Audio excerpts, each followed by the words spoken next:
Good evening, everybody. Welcome back then to another LFM stream here for round number 5 of the Case King Pro Series. We are at the wonderful circuit of Kyalami for tonight, which is going to play host to an incredible race indeed. Looking at the lineup of drivers that we have going into this one, it is looking to be the highest ever ELO rated Split 1 lobby that we have had here in Tier 1 of the LFM Pro Series, so it's going to be very exciting to see the incredible caliber of drivers that we have entering tonight's race. Some familiar names, of course, over the last few weeks, and of course everyone pushing on very hard trying to get their rating as high as possible on the LFM platform.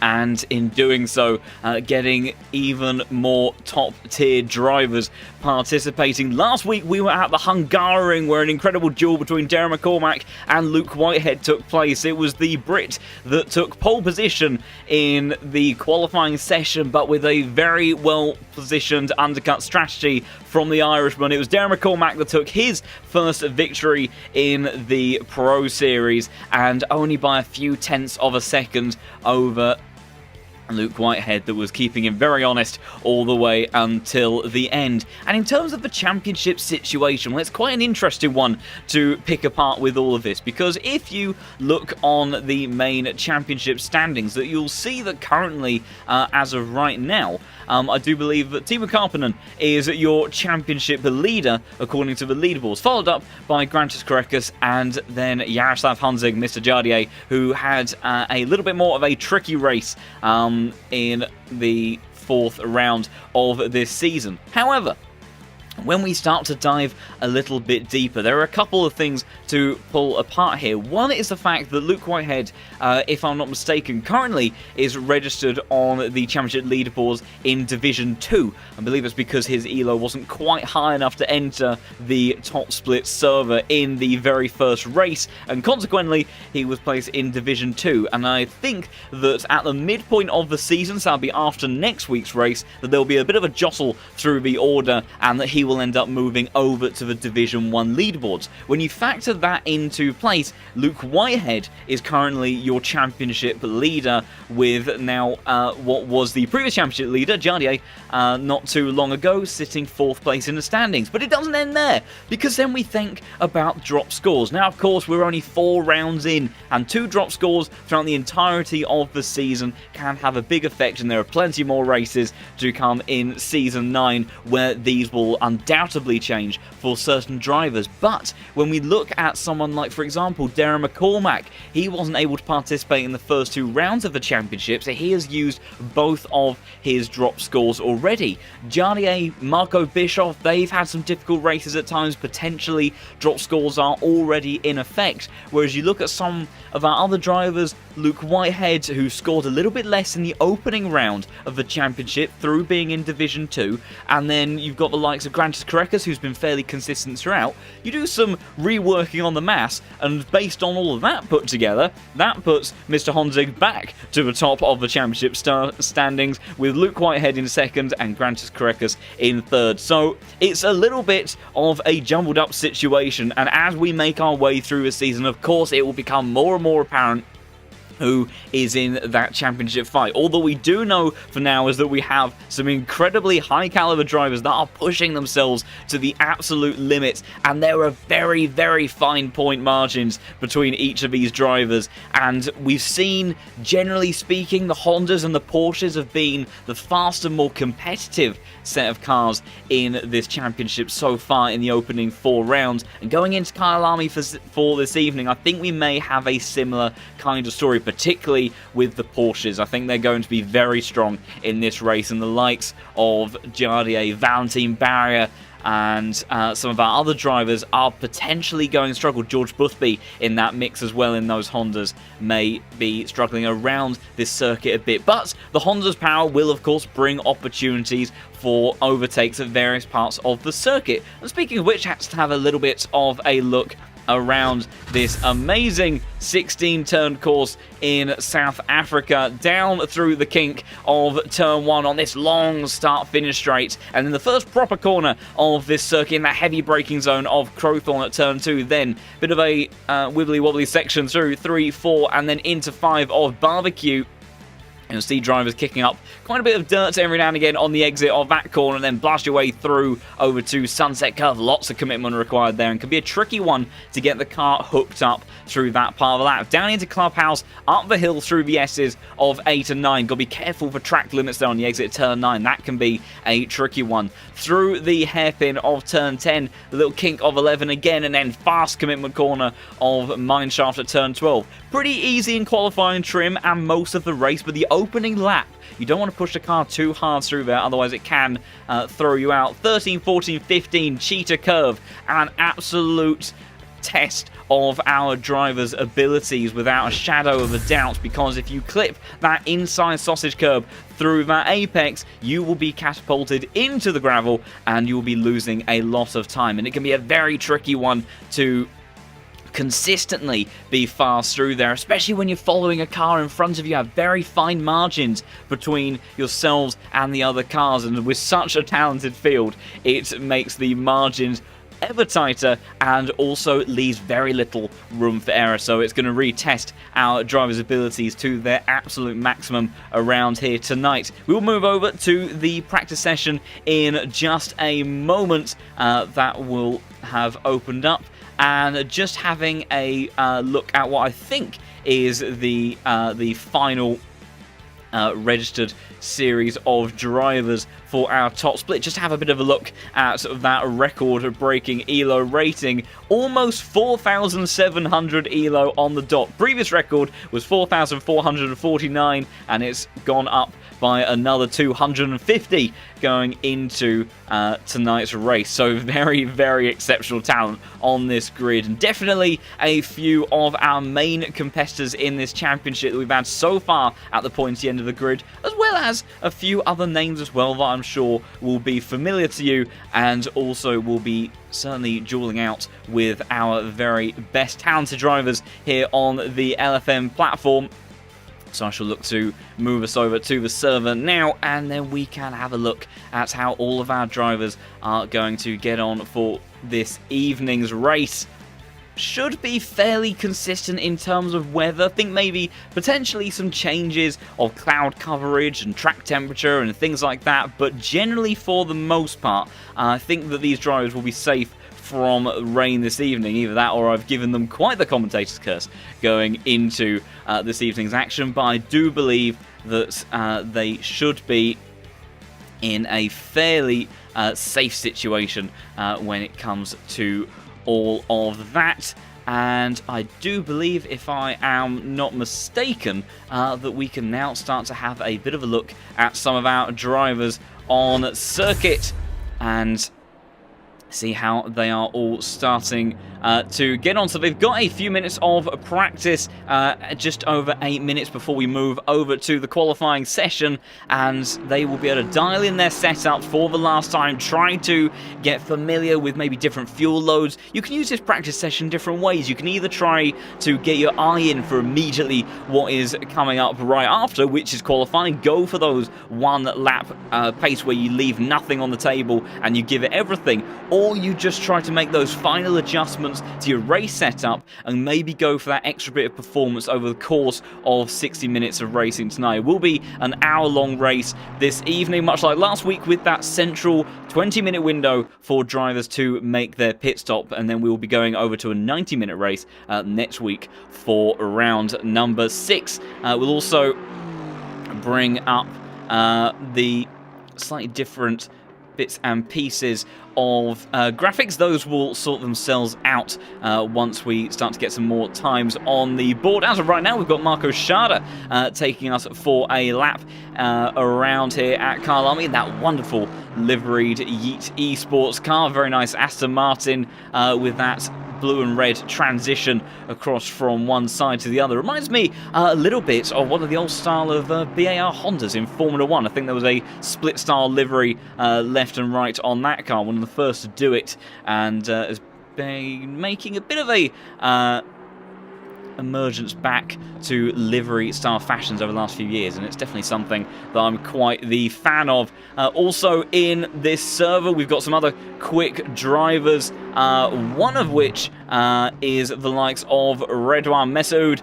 Very fast is the Frenchman. He's been a bit in and out of the top split over the last few races, I do believe. And then we've also got the likes of Darren King in the number 15 car. The Aston Martin driver is going to be seeing what he can do with that car. Might be tricky to have the ultimate pace in that car, but should be very consistent. I know particularly when it comes to endurance races, the Aston Martin is quite a popular choice, and it has performed well at Kyalami in the past. It's very good when it comes to tyre management, but I think certainly in terms of one-lap pace, it could be a struggle. But with the recent BOP changes that we've seen in the last few weeks, top speed not so much lacking in that car, and acceleration is definitely better than it used to be. So there are some opportunities with that car to work its way up through the order with that big run all the way down from the last corner down to turn 2. That would be where we see most of those overtaking opportunities being made.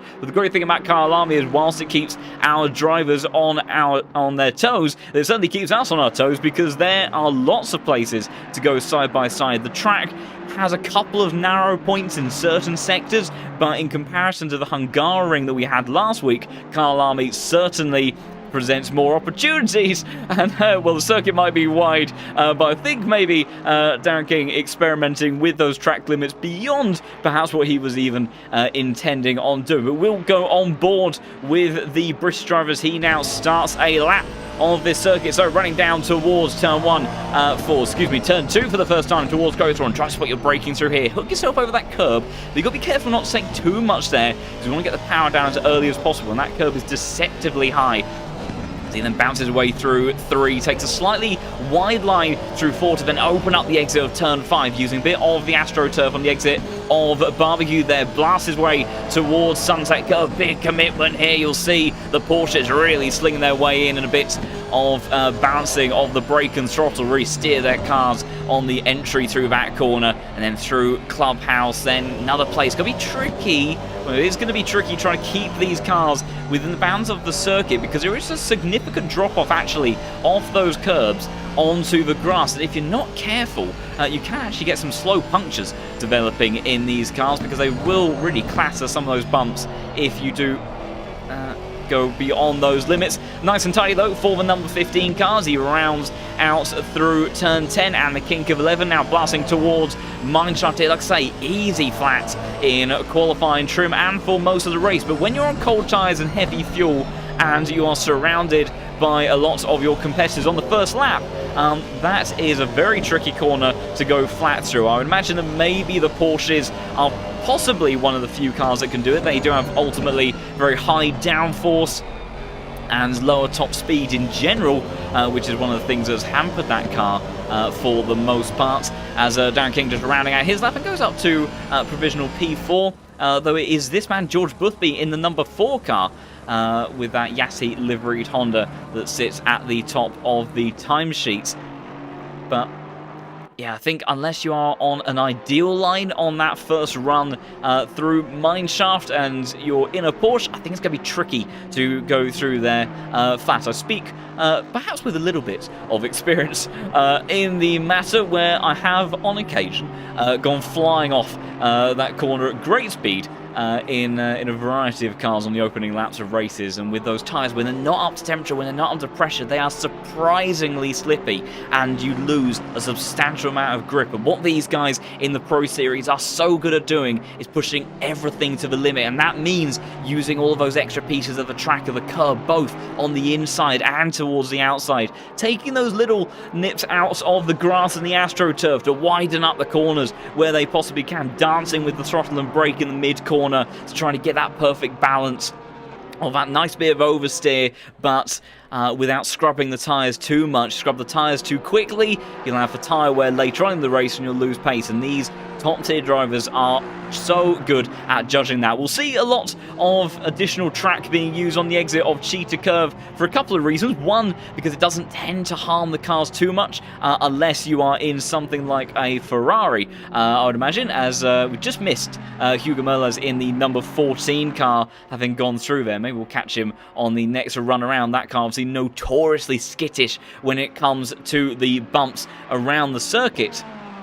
And on the exit of Cheetah Curve, maybe tricky to keep that car under a bit of control. We saw, even on the exit of the likes of, I think it was turn 6, shoot corner at Watkins Glen, we saw Tinko van der Velde in the Ferrari have a huge moment that led to a 360 spin on the exit, because 2 wheels over that curb goes off the edge of the curb and into the grass, and it completely upsets the suspension in the Ferrari and can spit you out rather heavily. So maybe that's one of the few cars we'll see avoid exploiting that extra piece of the track on the exit of Cheetah Curve, but for the most part, most of the cars will be capable of doing that. And the other reason we'll see drivers doing that is for safety of that inside apex sausage curb, because that big orange curb that you have, you really do not want to be clattering that regardless of what car you're in. I think even in something like a Bentley or a Lexus that are known to be quite absorbent when it comes to the curbs, and they can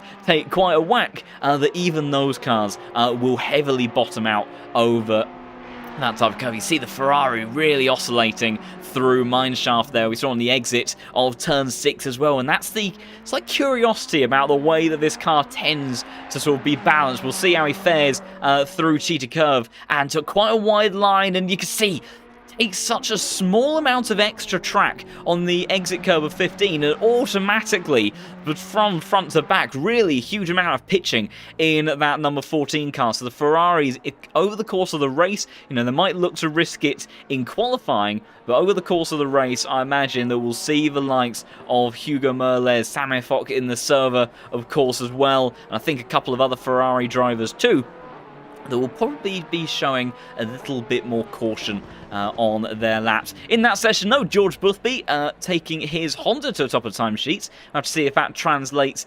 into qualifying pace as well for the number 4 car. He is currently winless this season. We've had 4 different winners in the opening 4 rounds, and George Boothby, one of the most winningest drivers in the Pro Series, has not been one of them, but he has certainly put some good rounds together, particularly with, I think, sort of rather noteworthy strong performances at the Hungaroring last week, where the Porsches were generally the dominant car. George Boothby was able to extract some good pace in all of that, as they all start to fly out of the garage for the very first time in the opening part of this qualifying. I think it will be Timo Karppinen, our technically Division 1 Championship leader at the moment on net total points in that Grip Hacks engineering car. That will be the first out on circuit. The Finnish driver extracting some good, consistent performances in the BMW, has managed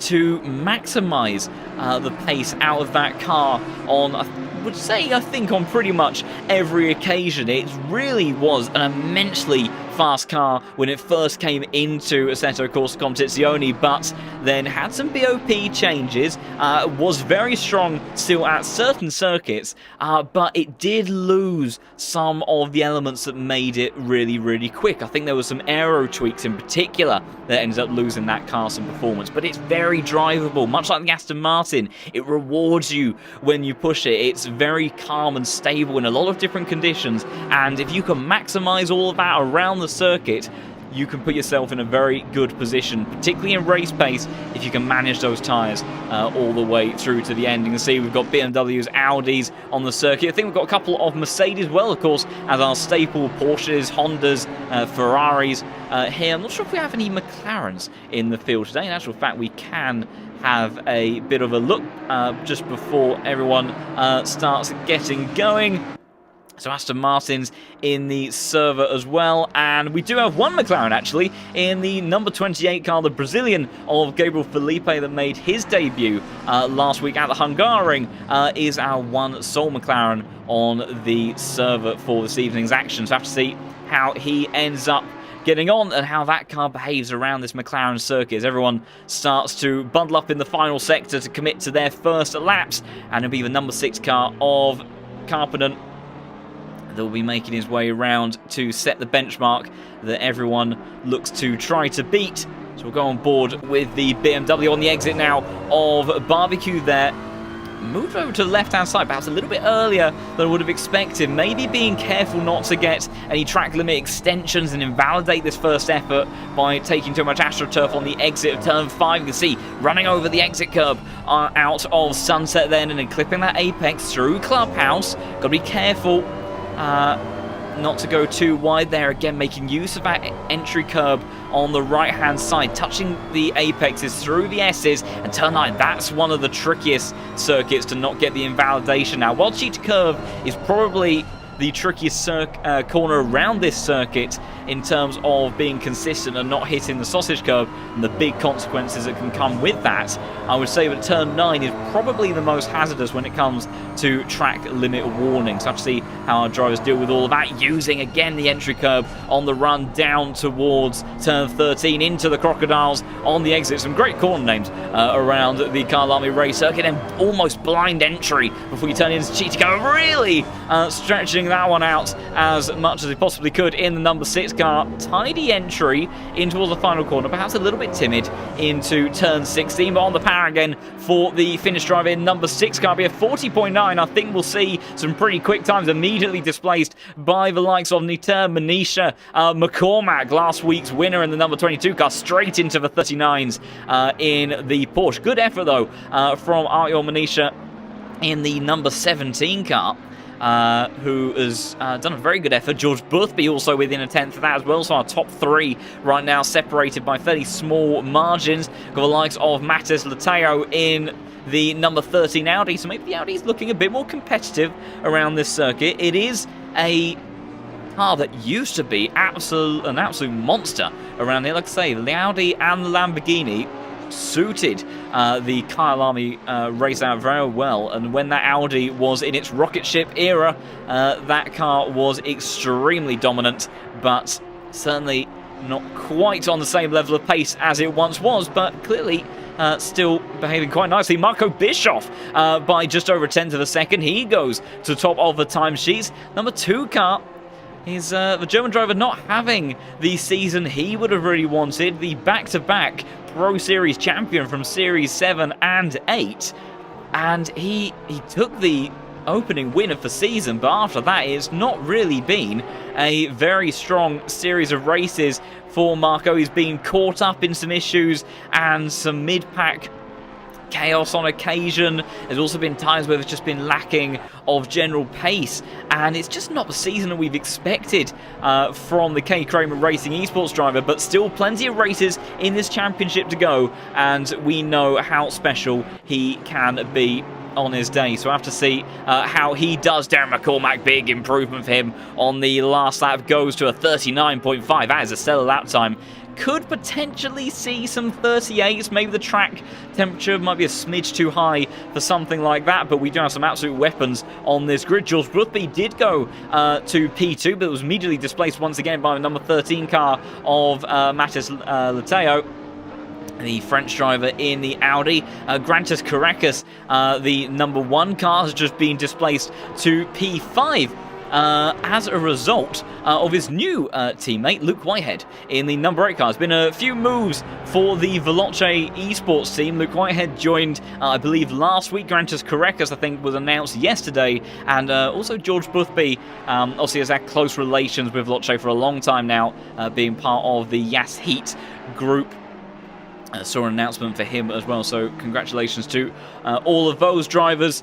And I think also, just to highlight it, Grantas Caracas, I think only 16 years old in that number 1 car. He's got that number 1 plate because he is the number 1 driver, not just on this server, but on the LFM platform. Those honours went to Trevor Wenham for a long time. Marco Bischoff then snatched that away from him, and then as of late it has gone over to the Lithuanian that you see on your screen at the moment. Like I say, 16 years of age and an absolute menace in the Porsche. Still is winless in the Pro Series, has had a stellar season last time, very consistent, but just hasn't quite ever managed to put together a race good enough for a victory.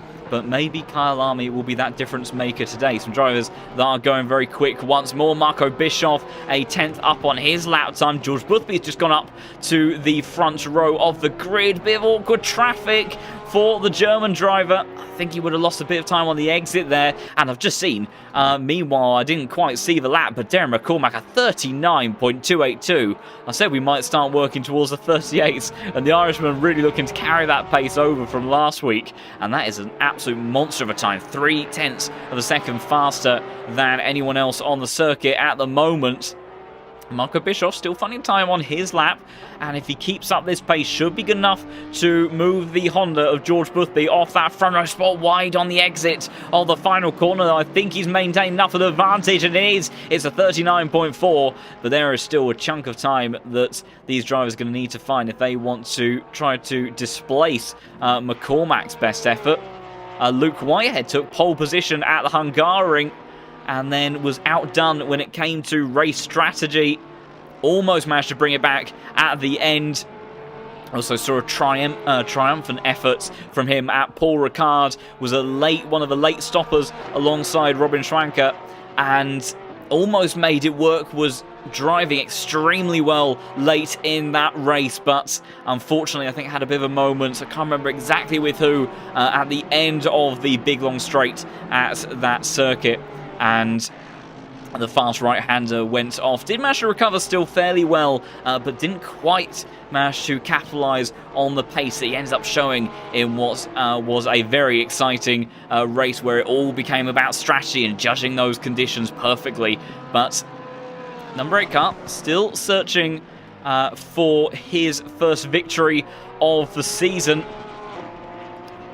Victors so far have been Marco Bischoff, Jaroslav Honza, of course, Mr. Jardier, of course, Valentin Barrier bouncing back after that disappointment at Paul Ricard. Self-inflicted error, and then came back very strongly at Watkins Glen, capitalised on the mistake that Darren McCormack made after a collision with George Boothby for the battle for the race lead in all of that. And then last week's honours went to Darren McCormack, so the number 8 car, who has been blasting his way up the LFM ranks as of late, putting in a very strong time at the moment. It's not going to be quite good enough for pole, but it's only 600ths of a drift away from the man he was battling with last week, so we could very much see another duel between Darren McCormack and Luke Whitehead. Norvis purple in the middle sector for Luke Whitehead, and we can't quite see the time splits for McCormack, although just looking on some other graphics that I have hidden behind the scenes, it does look like it may have been a purple sector 1 and 3 for McCormack, although not on the same lap, so there is still definitively some time to find in the Irishman's pace, and he'll be looking to do just that in these final 5 minutes of qualifying. We've also got Matthias Kuhn, the Belgian driver in the number 9 car, who is on a lap, quite early on in the lap for the number 9, really pushing over the exit curb of turn 5 there. And I think Luke Whitehead just brought out a yellow flag, and he will be going back to the pits. Maybe has made a mistake on that last effort and has decided just to get the fresh tyres on the car and go for another one after that. Artyom Manisha in the number 17 Audi showed good pace in the opening few laps. Has dropped down the order a little bit to 13th position, but is currently up by between 1 and 2 tenths. He's gone a bit back and forth on the Delta, but could certainly make his way in towards the top 10 if he has a strong final sector. Running his way through the Crocodiles now. A bit of a jump over the exit curb, actually, for the number 17 car, but manages to hold on to that fairly neat and tidy. See, nowhere near as much oscillation as we saw for Hugo Merlez's Ferrari on the exit of Cheetah Curve there, and they took about the same amount of tracks, and that just highlights how much stronger the other cars are at handling those bumps. And it is 10th on the dot for Artyom for the time being, but still time in this session to improve. I tell you what though, someone that is worth keeping an eye on, number 22 car, currently your provisional pole man, Darren McCormack, is dotting back and forth on improving on his delta. It does look like he's managed to maintain about a tenth of a second over his previous lap. It's a mighty effort so far from last week's winner. Don't think he's had the best Sector 1 in all of this, but Sector 2 looked pretty strong. And then coming in Sector 3, saw he went 2/10 for a moment, and that's the cheetah curve I was talking about. That's how dangerous it can be, and that's that lap already in the bin. He'll immediately commit to the next one. But that is the danger of pushing the limits around here at Kyalami, because this circuit will bite, and it will bite you very, very hard. And unfortunately for McCormack, it won't be an improvement this time around. Someone is on a good lap at the moment. Matthias Kuhn in that number 9 car. He was actually purple in the final sector not too long ago. And Belgian driver currently sitting in P4. Very respectable for the number 9 car in the Satori Racing team. McCormack just keep an eye on his delta. Is finding time again. Karekas as well, finding a 10th Manisha on an improvement as well. So these drivers trying to eke out everything they can in these final couple of efforts. Should be good enough. Shouldn't be enough time. Excuse me. It's a big jump again for the Porsche over the apex of Cheetah Curve. And I think that's going to be it for Matthias Kuhn on that lap. He will just about cross the line, I think, to still have enough for 2 more laps if he has the fuel in the car. I saw either Marco Bischoff or Noah Eder not too far adrift in the background, just trying to see. Marco Bischoff did hit the timing beam, but it wasn't an improvement for the German driver. Currently sits in P3. I tell you what though, George Boothby on a mighty lap at the moment. I say that, I think he actually may have gone a bit deep into the hairpin, and that was why the delta suddenly jumped up. But Karekas not too far behind. He is driving very nicely. I'm hoping not to make it 3 commentator curses in a row around Cheetah Curve. We'll go on board with the Lithuanian in that number 1 car through the crocodiles there, neat and tidy.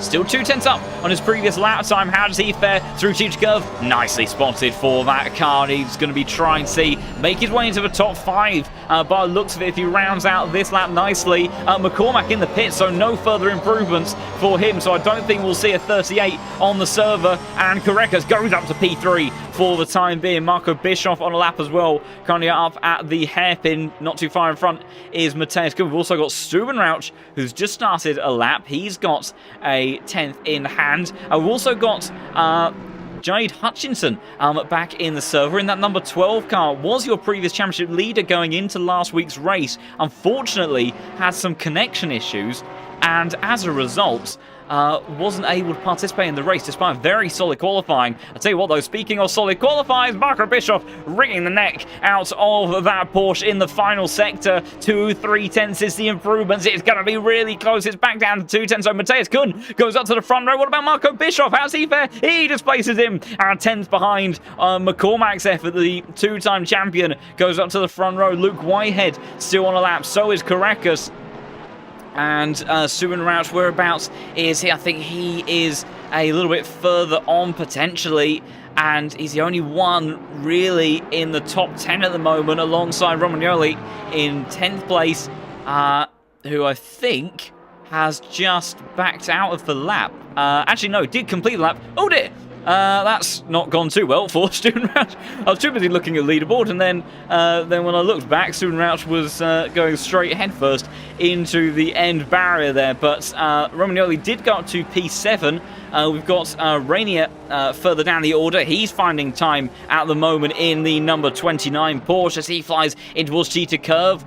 And you see, a bit cautious on the entry, but used up all the track on the exit. Has lost a bit of time. I think it was quite a cautious approach overall for that very tricky turn 15. But the number 29 car hitting the timing beam, and it will be good enough for P11 for that man. And we'll run through the grid order in just a moment. But what a lap from Darren McCormack. Extremely exciting stuff from him. The man that took the race win in the end in that fantastic duel at the Hungaroring has, I think, the very same man starting on the front row alongside him in the form of Luke Whitehead. So these two undoubtedly will be looking to battle one another again.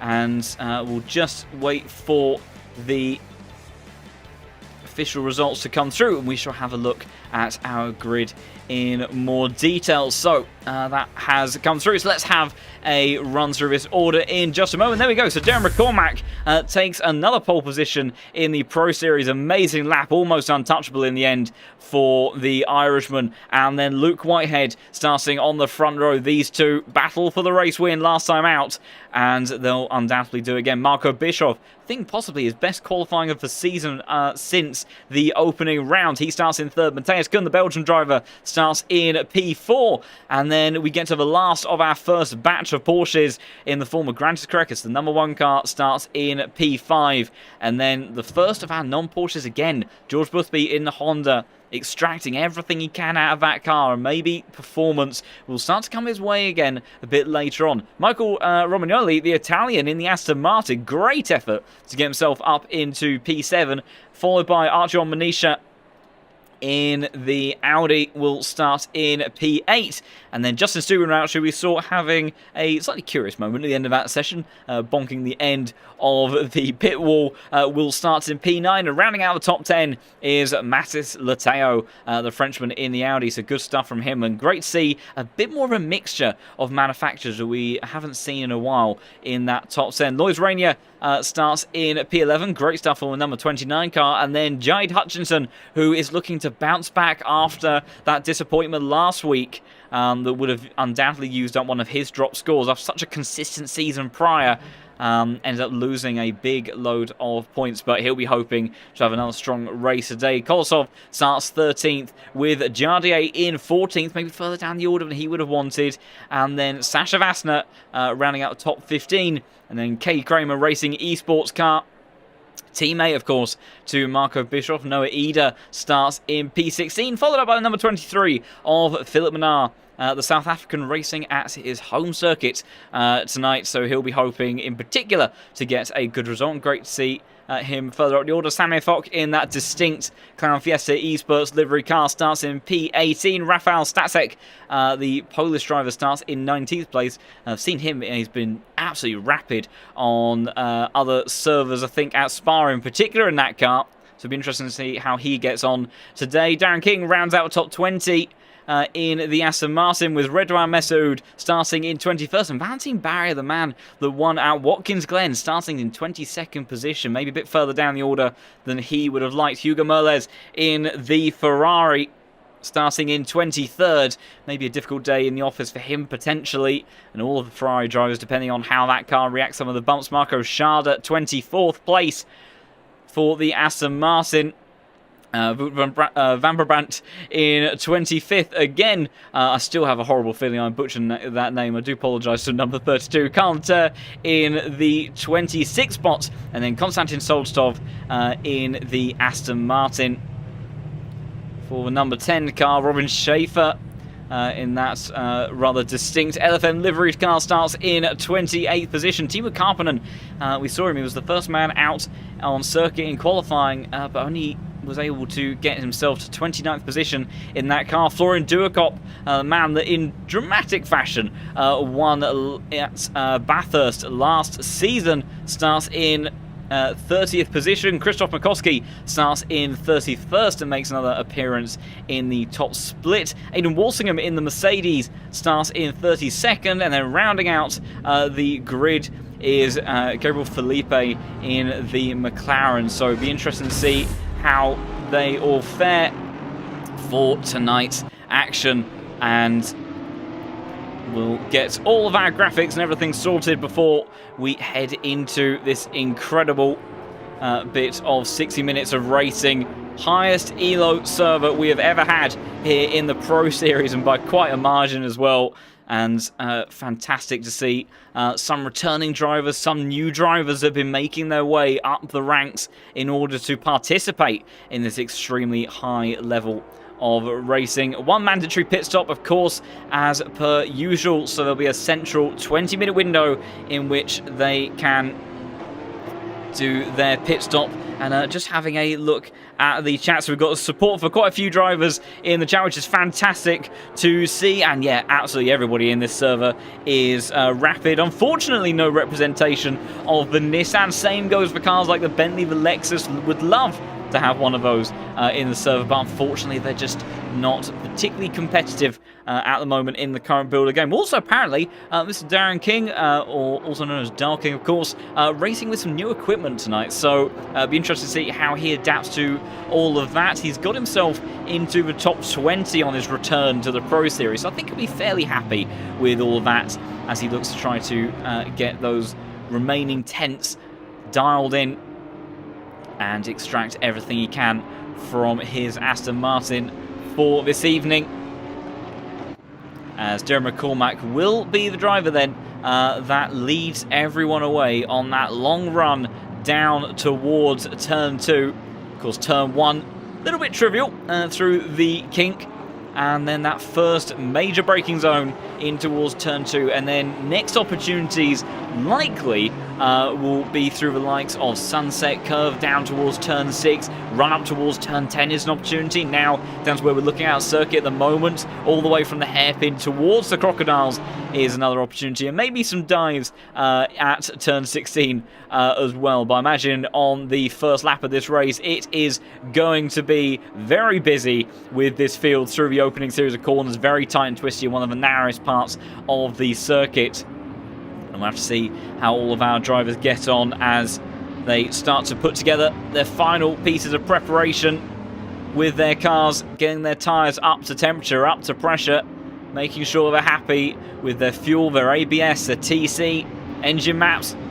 Obviously don't want to have any mistakes carrying over from qualifying and using any wrong settings. So, for round number 5 then, here in the Case King Pro Series, Darren McCormack will lead them towards the first corner. Luke Whitehead joins him on the front row. Who will it be? Will we have a 5th new winner of the season? And it's lights out then. It looks like a pretty even start at the front end of the field, but a drag race already between Whitehead and McCormack down towards turn 2. The British driver on the outside trying to find an opportunity as they're almost 3 wide further down the order, as they're trying to all find some space, but McCormack still leading 3 wide for a moment where George Boothby going side by side with Karekas through the opening series of corners. He's managed to make that stick. Yellow flag down at turn 2 there for someone. I think that's for the number 15 car. They all fly through barbecue for the first time, but Darren McCormack, dream start for him, and side by side action in the mid pack between certain drivers. See George Boothby already on the attack, trying to get past Matthias Kuhn in front of him.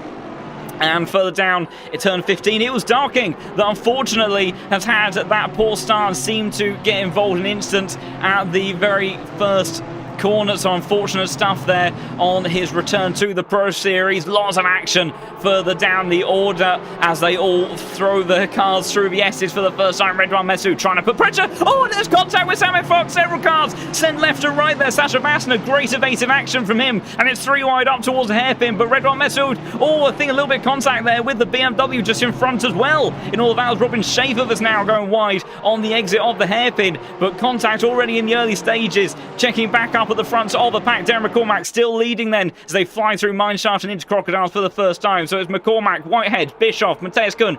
Then it's Boothby and Karekas that see them down towards 6th position. Checking further down the order as they all fly through Cheetah Curve. I think we've got some side-by-side action again in this mid-pack battle that's getting all rather chaotic.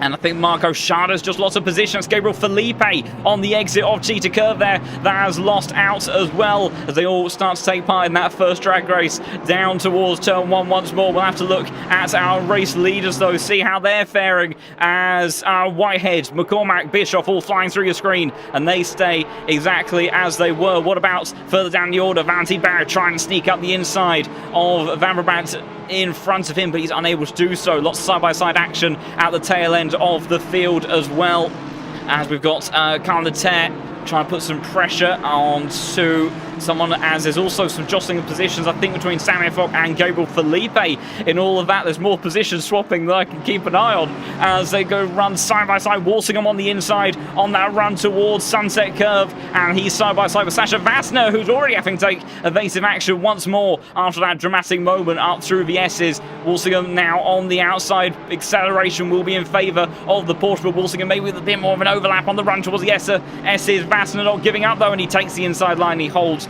the position for the time being. Gaps opening up at the front of the pack. A little bit so they stay as they were. Same cannot be said, though, for a lot of these drivers in the mid-pack. Jade Hutchinson trying to make his way up through the order. Previous championship leader. Oh, that looked deep on the brakes there for Rainier. I thought it was going to be contact with Jardier in front of him, but thankfully no such thing happened. But he is coming under a bit of pressure, is the Canadian driver from Noarida just behind, and that Ferrari is going to be very tricky to drive. Oh, who was that going off in the background? I think that was Philip Menard. Further down the order, as he is now being overtaken by several cars. That was Merles Carpenter around the outside of the Aston Martin, and he's trying to give the tow now. Very tactical from Carpenter, giving the tow to Philip Menard, keeping that side-by-side action between Marco Schade and Menard all the way down towards turn 2. Solstov trying to get involved in all of this as well. Almost 3 wide on the entry towards turn 2 there. The Audi getting involved in all of this as well. Schade is through. Menard does lose out. Solstov under pressure in all of that as well. Kolosov and Noarida were battling through that first sequence as well, and it was the German driver that came out on top in all of that. Meanwhile, at the front end of the pack, Luke Whitehead not allowing the man that snatched victory away from him last week to get away, and Marco Bischoff certainly keeping them honest. Warning flag out for Timu Carpenter, who kicks up the dust and is under pressure from Marco Schade again. Also, look up the inside from Karl Natera, who's got Florian Durakop in the Unicorns. Mercedes! Oh, big moment for the German driver, but somehow he keeps it together. Mikoski pounces on that opportunity and sneaks his way through up into 26th position. Quick hands there for the driver. Hutchinson launches an attack down the inside of Rainier, then down in towards turn 10 and makes up a position. So the Canadian up into P12. He needs a good result, bouncing back from a disappointment of the disconnect last week. Rainier again putting pressure on the Ferrari towards the Crocodiles there, but he can't do anything about it. Let's go on board the rear diffuser of the Ferrari as we've got that Porsche putting him under all sort of pressure. See, much wider line for Hutchinson, but the Ferrari, good downforce in that car. He can afford to do it. He's got the overall grip. He just needs to stay away from that curve. Meanwhile, Darking, I think, trying to make up some positions and come back through the order around the outside of Sammy Fogg. Turns to the inside in towards the final hairpin now, and he will also be straight on the attack of the Honda in front of him. That is Statsek that seems to have a bit of damage on the front of his car. Romagnoli makes a move up on the inside of Stubbenrauch, who, Stubbenrauch trying to go around the outside of Manisha, and he makes it work. Manisha loses 2 positions in one there, and now he's got Jardier on the attack as well. Moment for Romagnoli in the Aston Martin, all still the same at the front of the packs, but it's the Italian now having to defend from Stubbenrauch, who's now got the Audi looking up the inside. Great side-by-side action in towards Sunset Curve. Manisha trying to fight back and claw back those positions. We've also got Hutchinson, Rainier that snuck his way back through in all of that rubble. Stubbenrauch trying to fend off the Audi. Jardier trying to see if he can capitalise on this. Almost big contact between Noarida and Hutchinson on the run up towards the S's as well, and the Audi does end up losing out by the looks of it to Jardier there. Does he? Not quite. Holds on to it for the time being. Hutchinson holds back one of the cars. Big jump for Kolosov in the Honda in the background there. Jardier makes a move up on Rainier. How does it all play out? Just behind there, Noarida takes a position from Hutchinson. Rainier has jumped up the order in all of that as well, so he has heavily benefited from all of that dueling. Oh dear, that was a very wide moment for somebody. I'm trying to see who that was. It's not bright yellow flags. I think they made it around the corner, but that's not quite the line I think that they would have been aiming for in all of that. Hutchinson, contact through Cheetah Curve, and the Canadian number 12 guy who's looking for a good race, and he keeps it pointing in the right direction. That's several positions lost on the run towards the final corner. Valentine Barrier around the outside. I imagine in the drag race between those cars, that's the Frenchman will come out on top in all of that, and Hutchinson's going to come under pressure from Merles as well. There's also swappings of positions further down the order between Duakop and Sasha Vassner, but I can only keep an eye on so many at one given time. Hutchinson trying to minimize the damage, and Merles keeping his nose on the inside of the Ferrari there, but I think the Canadian will hold on. What about Vassner versus Florian Duakop? Oh, it's chaos up and down the order here, and in the opening few laps of Kyalami, and there's contact again, almost sent over the sausage curb. Was Florian Duakop there? How he managed to bring it across to the tarmac once more with that contact with Sasha Vassner, and also and it's Walsingham almost into the wall in the background. He somehow manages to keep it all together, but his trainer car's in a furious battle, and he drops to the back of the pack there. Felipe managing to gain in all of that, as well as further up the order. My goodness, what is going on? Noah Reader and Lois Rainier side by side as well. I think Noah Reader has made up the position on the Frenchman. He has. In all of that, so he gets himself up into 12th place. Someone's having a much easier race is your race leader. Darren McCormack leads by a second already, and it's Marco Bischoff putting pressure onto Luke Whitehead as of right now. So the British driver just trying to do his best to hold on to that current podium position. And Marco Bischoff trying to get himself into this championship. Three-way fight further down the order. I think also swapping again are Duakop and Statsek on the run now through Mineshaft. Seeing Mercedes bouncing around a bit. An attack though from Rafal in towards the Crocodiles. Then how do they fare? Oh, big dive up the inside from Darking as well. And almost sent around with contact in the process. Samis says thank you very much. He sneaks through. What about Felipe? He can't make his way through on the run towards Cheetah Girl. Very dangerous run side by side through there. So the number 15 will still have to stay behind for the time being. George Boothby, I think, has just been put under some pressure from Grantis Karekas, but he fends off a Lithuanian and holds on to that P5 position for the time being. And Honda trying to use that straight line speed as the cameras will catch up eventually. Valentin Barrier and Van Brabant also scrapping very hard for P17 at the moment, but the number 7 car and your previous race winner in this season at not Paul Ricard, Watkins Glen. Valentin able to hold on to that for the time being and extending a bit of an advantage as they head through Sunset Curve. Looking further up the order though, again Karekas putting all sorts of pressure onto George Boothby. There'll be elements where each of these cars trade in terms of their performance. The Porsche rapid in all of these tight and twisty areas of the circuit and thrives in areas of braking and acceleration. Honda will be able to gap him a little bit down through this run towards the Crocodiles, and also from the exit of turn 16 towards turn 2. But Karekas doing a great job of keeping him honest despite that straight line speed deficit. Marco Bischoff continuing to put pressure onto Luke Whitehead just in front of him. Several cars kicking up the dirt in the background. One of them was Romagnoli, who has managed to hold on to P8 for the time being, with Steuben Rauch waiting for an opportunity to try to make a move. He's gone board with the Porsche to see what the straight line speed is like between these cars. See the Aston Martin, I said it might be pretty quick in a straight line, and that's exactly what it is as it romps its way down towards turn 2. So no opportunities as of yet for the German driver. Saw a white flag out for somebody. Tell you what though, someone is having a go. It's the Honda of Valentin Barrier sneaking up the inside of Robin Schaefer in towards turn 2 there. The number 7 car makes his way into P16, and maybe better race pace in that car than he showed in qualifying. So man that took his first victory in the Pro Series earlier this season, as that was Rainier that had a moment on the exit of Barbecue, I think. Let's have a look and see what happened to the number 29 car, who's had quite a busy race so far and ended up losing the position to Redouane Messoud in all of that. Also, Carpenter and Merles seem to be trading spots at the moment. We'll have a look back at them when we can, as the camera is going to catch up eventually for the Frenchman. So what happened to the number 29 car? Came out of the corner. Oh, just completely lost it on the exit. The grass was lucky. Oh dear, I think there's been something far more significant further down the order. There is yellow flags absolutely everywhere for Hugo Merles. Carpenter and Merles pulling off in all of that. It's all kicking off in the mid-pack. Hutchinson and Van Brabant battling side by side as well. We've got Sasha Vassner that is currently going toe-to-toe with Carl Natter. Redouane Messoud making up position on Lois Radio as well. As someone said in the chat, it really is like touring cars at the moment between these guys in the Pro Series. I'm not sure I'm going to be able to catch exactly what happened between these drivers, because there is still action ongoing. Darren King trying to go around the outside of Marco Schade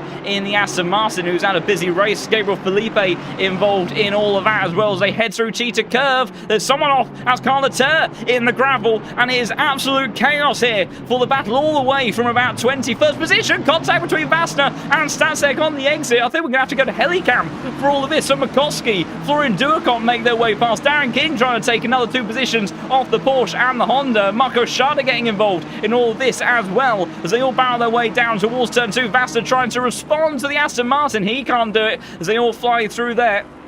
Florian Duacomp down the inside of McCoskey at the front of this long pack of battling cars. Vassner side by side with Marco Schade. Mercedes versus BMW, Audi versus Aston Martin, and Porsche versus Aston Martin. It's the Porsche that comes out on top, but the BMW now being almost bump drafted by Darren King on the run towards Sunset Curve, and I think Florian Duacomp might be hung out to dry. Willie on the exit of turn 6 there, side by side for the Unicorns Love. Mercedes kept his foot in it brilliantly and tried to take that position away from the number 33 car, and I think he has. He takes position. Marco Schade trying to come back now, as there's now yellow flags further behind. What is going on in the opening 15 minutes of this race? That is contact with Gabriel Felipe, Statsek, Nater, Walsingham, all involved in that. Centre round cars setting left, right and centre, and further damage for some of these drivers. As Bukowski, Darren King, Vassner still battling very intensely. Darren King trying to come back there as well. Further up the order needs to keep an eye on what's going on. Hutchinson has, I think, made up a position over Robin Schaefer. Although I think has Hutchinson lost some positions and all of that, so I think he may have dropped down the order without us seeing. McCoskey and Darren King still battling very intensely at the tail end of the field. Still Dream Getaway at the front for Darren McCormack, 1.5 seconds clear of Luke Whitehead. But I'll tell you what though, Marco Bischoff, if my overlay would respond, is absolutely on the gearbox of Luke Whitehead there. White flag for a moment, was out for Jardier. I don't think he's had too much in the form of an incident, but he is putting a lot of pressure onto Artyom Manisha as his Stubenrauch onto the Aston Martin of Romagnoli. Marco Bischoff actually dropping a little bit away from Whitehead in the opening sector. Darren King has launched an attack, I think, down towards turn 1 on McCoskey, and he's made it stick as they head through barbecue once more now. And it's the BMW that made up positions not too long ago that's now under pressure from Sasha Vassner on the run towards Sunset Curve. I don't think the Porsche can do anything on the run this time around.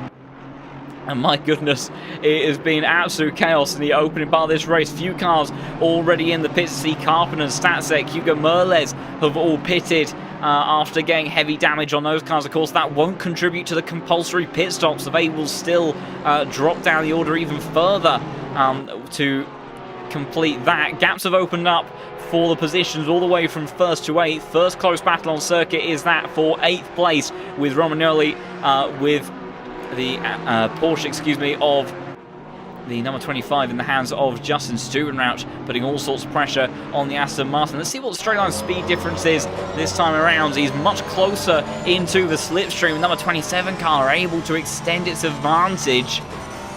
And there is just nothing that Stubenrauch can do under those circumstances for the time being. Someone that may have a bit better luck is Valentin Barrier. As we look on board the rear diffuser of Kolosov, does the Frenchman think about a dive towards turn 2? And the answer is no. These two cars, of course, both the Hondas will be fairly equal when it comes to that straight line speed. And even with the slipstream, the Frenchman unable to do anything about number 26 car in front of him. Some of those on the move again in number 15 car, the recovering Darren King, that's had a very busy time in this race, down the inside of Florian Duacomp, and the straight line speed of that Aston Martin paying dividends. And with the new equipment and the chaos that the British drivers had in this race so far, he is recovering nicely up into 22nd position. Bit of a gap up to the next car in front of Philip Menard, 6 seconds, but does look like that Aston Martin has some good race pace in it. If he can get some clear and some consistent laps, and with everything we've seen so far, he could certainly still be in with a chance of getting back into the top 20 and getting some decent points. Once again, Valentin putting pressure on to Vladislav in front of him. We'll go on board the front diffuser this time. We'll follow this through all the way in towards Cheetah Curve. Just see how difficult it is to follow one car to another, closing in the braking zone. Slightly different lines on the entry towards the Crocodiles. And now in towards Cheetah Curve. There, suddenly that sausage curb appears, but all these drivers dealing with it beautifully. We haven't seen too many drivers get caught out by that so far. Almost into defeated. We get a great inspection of that. If you are a wannabe aerodynamicist, that's certainly a bit of technical drawing that will be of benefit. I don't think Norita and Red One have swapped positions. I think they were just a bit close on circuit, but they might be swapping position now. Number 31 car, big dive in the braking zone towards turn 1 there, and he gets the move done on the entry to the corner. Beautifully stops from the Frenchman, and he takes P12 away from the number 19 car, who starts to drop away already. Valentine side by side on the exit of the corner there towards Sunset Curve, and it's a drag race between the two Hondas there. Hutchinson will be hoping these two scrap. Valentine brave around the outside. We saw Florian Duacop keep his foot in it earlier. Number 7 car doing exactly the same. Now turns into towards the inside of Clubhouse, and beautifully done. Is there anything that Koltsov can do on the exit there and respond to that car? And I don't think he can. So Valentine makes his way up in towards the top 15 as he continues trying to recover from that rather disappointing qualifying from the man that took victory at the 3rd round of the season. And now Justin Stubenrath still just a bit far adrift of being able to make up a position on the Italian driver in front of him, and no such ability to do so far. These cars seem to have more or less spaced out a little bit. I think possibly next bit of action that may happen is between Samuel Fock and Marco Schade. In the meantime, I'm going to try and have a bit of a look at some of the penalties situation that we have had going on in this race. Some sort of stewards have been extremely busy in all of this. So a 15-second penalty for the number 31 car. That was very early on in the race, and that was for Redwan Messoud. So that was for the contact, I think, on the exit of turn 9 as he went into the back of somebody there, and the rest of it, lots of no further action. So I think the stewards probably accepting there's just been absolute chaos in some of these battles, and it's very difficult to attribute blame sometimes in something like that. Sasha Vassner trying to respond to Makoski through in towards Barbecue there, but the Porsche can't make his way up towards the inside and all that. Tell you what though, Darren McCormack, look at the pace that he has had. 20 minutes into this race, 2.5 seconds is his lead. It's then a second between Luke Whitehead and Marco Bischoff, who started to fall a little bit adrift of the British man in front of him.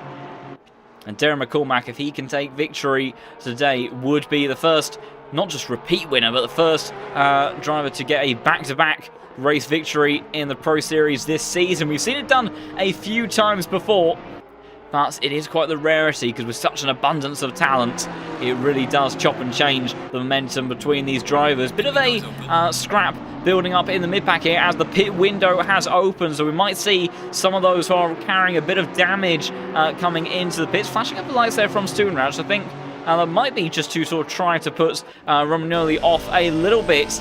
I didn't see anything untoward between those drivers. Stubenrath, I thought he was going to send a big attack there.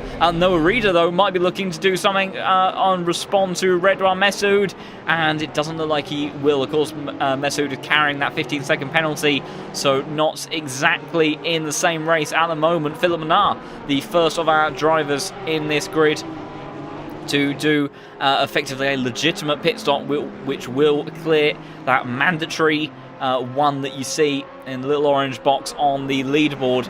Some of those drivers have done pit stops before the pit window. It will appear that they have cleared that, but some of those at tail end of the field unfortunately will still have another pit stop to make. In the mid-pack, down for the battle for 19th position, number 32 car running a bit wide on the exit of Clubhouse there. That was Wout van Brabant trying to make up some time on Robin Schaefer in front of him. They've got the likes of Jade Hutchinson, number 12, trying to close back up to the Honda of Kolosov in front of him. And then there's a few battles still dotted around inside and outside the top 10. Koreka still putting pressure onto the likes of George Boothby as they run through Cheetah Curve once more. No one making any mistakes through there. Let's see what the straight line speed difference is between the Honda and the Porsche. have started to see some of the Porsche drivers experiment somewhat with the setup on their car to try and eke out those extra kilometers now, but such a demanding circuit like Kyalami, as Valentine Barrier comes into the pits from I think around 13th, 14th position, so Frenchman deciding to try to go for a big undercut around it. Should be able to make up a reasonable amount of time with that undercut. That undercut will become, I think, a bit more powerful as time goes on. I don't think we'll see a major drop-off just yet, as Jardier, closest he has been in a very long time to the back of the Audi of Artyom Manisha in the number 17 car just in front of them as they blast through Sunset Curve. Once more, you see the Audi carries a lot more speed through there. The Honda not quite as aerodynamically inclined in that regard, has very good straight line speed, of course, that it gets from the engine and some good slipperiness in a straight line, but in terms of overall downforce, very pointy car. You see the drivers in the Honda, they drive it a little bit like the Porsche to some degree. It's one of those ones that really moves underneath you, which means it can be incredibly quick, but can be difficult to tame. And Johnny doing a good job with that car so far this season, but is struggling a little bit for pace here today. Did also say, I think, even in his stream title, not his strongest circuit, according to the Czech driver, but his teammate George Boothby, another good, strong effort from number 4 car. Between this and Hungaroring, he has been very consistent at extracting pace out of the cars. He flashes lights for Gabriel Felipe just in front of him. Been very good at being consistent in that car and extracting every ounce of pace that he possibly can. Of course, disappointed after the event of Watkins Glen not to take his first victory of the season, which was looking certainly in the balance. Had very strong pace in the early phase of that race. McCormack was much stronger in the second half and was able to respond, and unfortunately contact between the pair of them saw them both out of contention for the victory. But in these races where the Porsches maybe are the stronger car, George Boothby banking in these results. Later on, of course, we've got 7 races to go in this championship after today.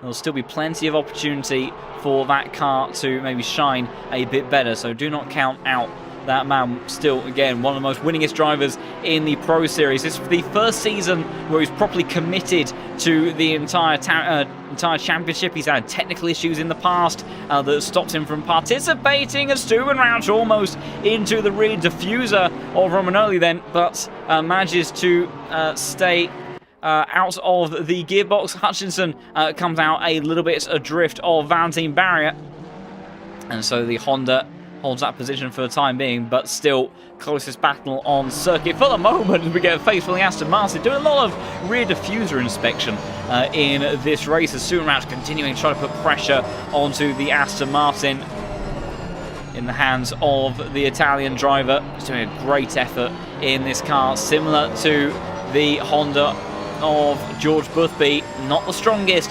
car outright, but is extracting everything. Jardier now fancies coming into the pits. He wants to go for the undercut. He's been stuck in little bits of traffic between a few of those cars. I think one of those actually pitting around the same sort of time. I've also got Van Brabant that may have a go towards turn 2 on Robin Schaefer. Robin Schaefer defending that inside line as the Porsche tries to find a way through. Goes for the cutback on the exit of turn 2. He's got the acceleration in that car, trying to hang it around the outside. It's difficult to do. Door shut though on the entry towards turn 4, and no way through on the run through barbecue either. What about towards Sunset Curve? Looks left, looks right, looks back towards that inside line. Can he sneak up the inside? He's too far back from the BMW. And you see twitchy lines on the entry there for the Porsche, but once the power's down, very stable that car on throttle and carries a lot of downforce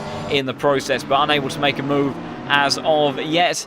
See whereabouts Jardier actually emerges from the pit, so he is quite a chunk ahead of Valentine Barrier, who has just managed to emerge in front of Kolosov in all of that. So the number 7 car just getting ahead of the 26. Jared Hutchinson actually quite a quick outlap last time round as he closes up to the back of the Honda in front of him. And Stephen Rauch now, after having looked at the rear of the Aston Martin for a while, so no more diffuser inspections from the onboard of that car, but he will come into the pits and he looks to try and make that undercut work as we head almost towards the midway point of this race. Meanwhile, the man has been absolutely untouchable at the front end of the pack. Darren McCormack, number 22 car, 3.7 seconds is now his lead. And he has been absolutely mighty in this race so far. Still has a long way to go, and we can see how it all falls apart very quickly. Jade Hutchinson side by side with Kolsov as they have a drag race now through Mineshaft. We saw just a glimmer of the Ferrari on that inside line. The Honda power, though, will allow Kolsov to respond on the run towards Crocodiles. Hutchinson trying to go around the outside. He's keeping him honest, but I think he's going to run out of track, surely.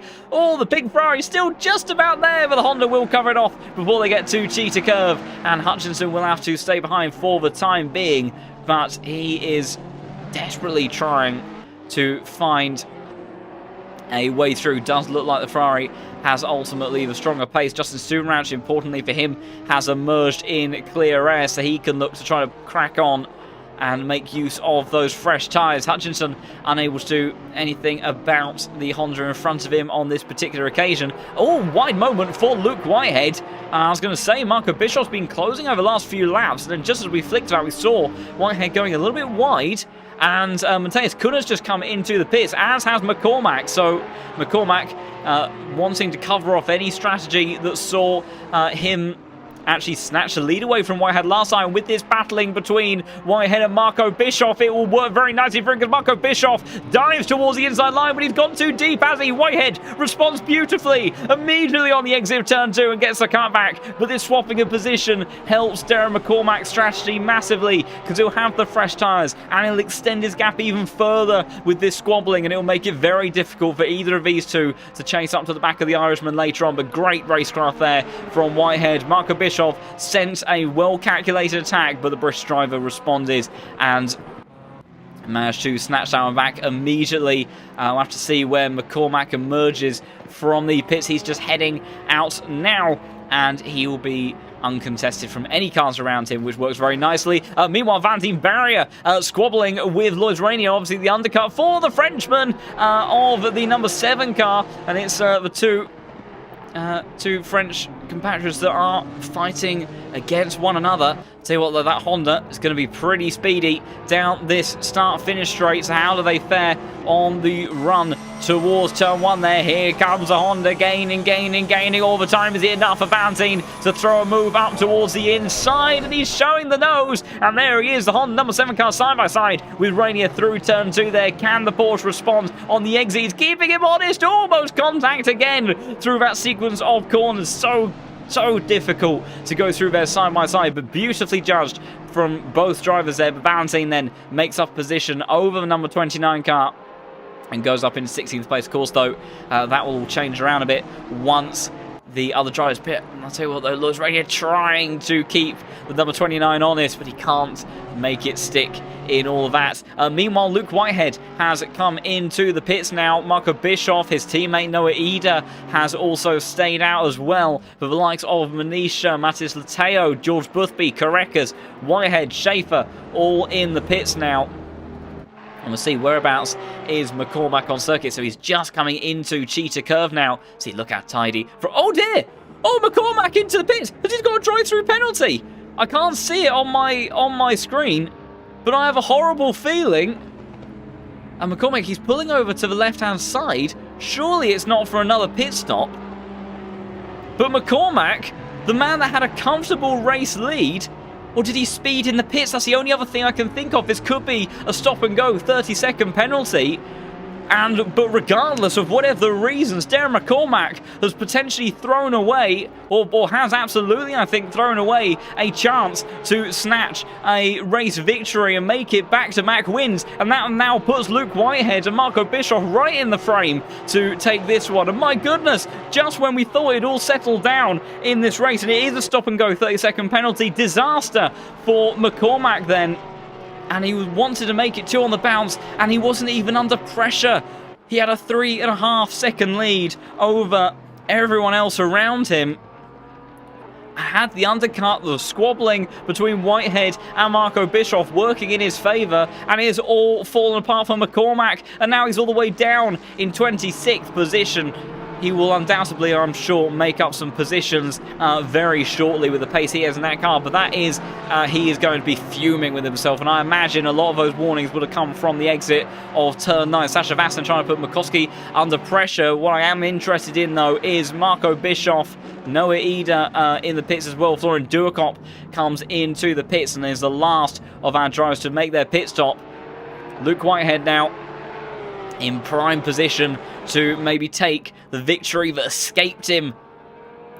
As McCormack, oh, number 16 car, who is that? That has brought out a yellow flag at turn 2. That is Marco Schade, as I'm not sure what has happened to him. It looked like he was by himself in all of that, but where is Marco Bischoff? Oh, Marco Bischoff, he's actually ahead of Luke Whitehead at the moment. It's going to be a drag race towards turn 1. Marco Bischoff, he's done the overcuts, and it's worked for him. So even with the squabbling, Marco Bischoff, who was previously in 3rd position and trying to make his way just further up on the podium, now finds himself in a position to be a first repeat winner of Season 9. Can you believe it? Marco Bischoff now leads this race with 27 minutes left on the clock, but immediately will that be under pressure from Luke Whitehead, who again finds himself looking at the back of a Porsche. Marco Bischoff pushing the limits.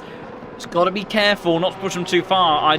The track limits, I don't think, are all too sensitive on the exit of turn 6, but I think they can sometimes, if you push it a bit too hard, maybe trigger a warning there. So that could also be a place that McCormack got some of those warnings, but Whitehead already closing the gap, of course. Tyres up to pressure, up to temperature. Whitehead, if he wants to take this race victory, there's a good chance that he needs to make this move sooner rather than later whilst he has the tyre advantage. Let's go on board the the front splitter of the number 8 car. As he follows very closely to the back of Marco Bischoff, who's been in this race leading position so many times before. See the wide entry towards Cheetah Curve, taking no risks whatsoever. Whitehead was on a tighter line there. Sets up a good exit. 4/10 is the gap as they run across the start-finish line once more. How powerful is the slipstream? We saw Whitehead using a bit of an unconventional Porsche setup at Paul Ricard. I'm sure it's much more in line with normal convention of high wing around here at Kyalami. I think it's basically the only way to go realistically. But now, all over the back of the Porsche in front of him, and desperately trying to see if he can take his first victory in the Pro Series. He got his first pole position last time out, but couldn't convert it into a race win. But Darren McCormack with that big error from the Irishman.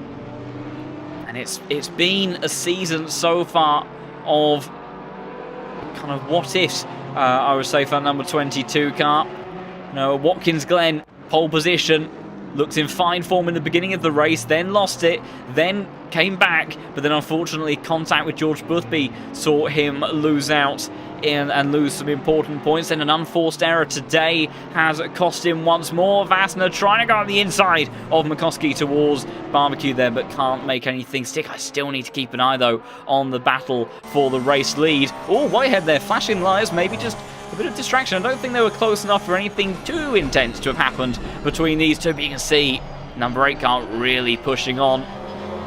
Marco Bischoff, those tyres should have come up to temperature and pressure somewhat now to help him respond to the very fast pace of that man in the number 2 car.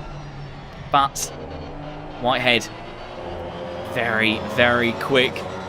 Grantus Correcas brought out the white flag for a moment. I think maybe could have had a bit of a wide moment through Cheetah Curve, but the Lithuanian staying consistent in P5 at the moment. And Whitehead again unable to do anything towards turn 2 as he looks to try to follow Marco Bischoff through this tight and twisty set of corners. In fact, let's go on board with Whitehead here. We can see a little bit of that steering movement. McCormack almost, I thought, made up position. It actually did. So he has just made up a position on Sasha Vassner, I do believe, down the inside at the Crocodiles. And McCormack's next target will be McCoskey in front of him in that BMW. But still a lot of work to do if he wants to recover any points. And bearing in mind, McCormack has effectively used up both of his drop scores because he did not participate in the opening 2 rounds of the season. So days like today will affect his championship. So he just now has to try to minimise that damage as best as he can.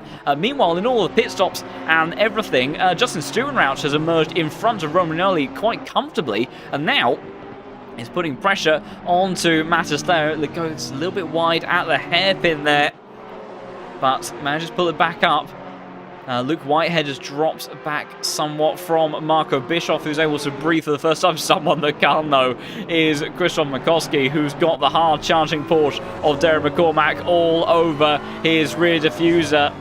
And I imagine there's quite a frustrated Irishman in the cockpit of that car. The line and the momentum he carries through the S's, and Christoph is not even going to defend from that. He knows that McCormack has the pace. McCormack knows that he has the pace. Got a bit deeper into the hairpin than I think actually he would have wanted to there, but McCoskey wisely not battling. He's going to lose the position eventually anyway, and it just means that he can keep a bit more of a gap over Sasha Vassner, because those guys have been squabbling somewhat in this race as well.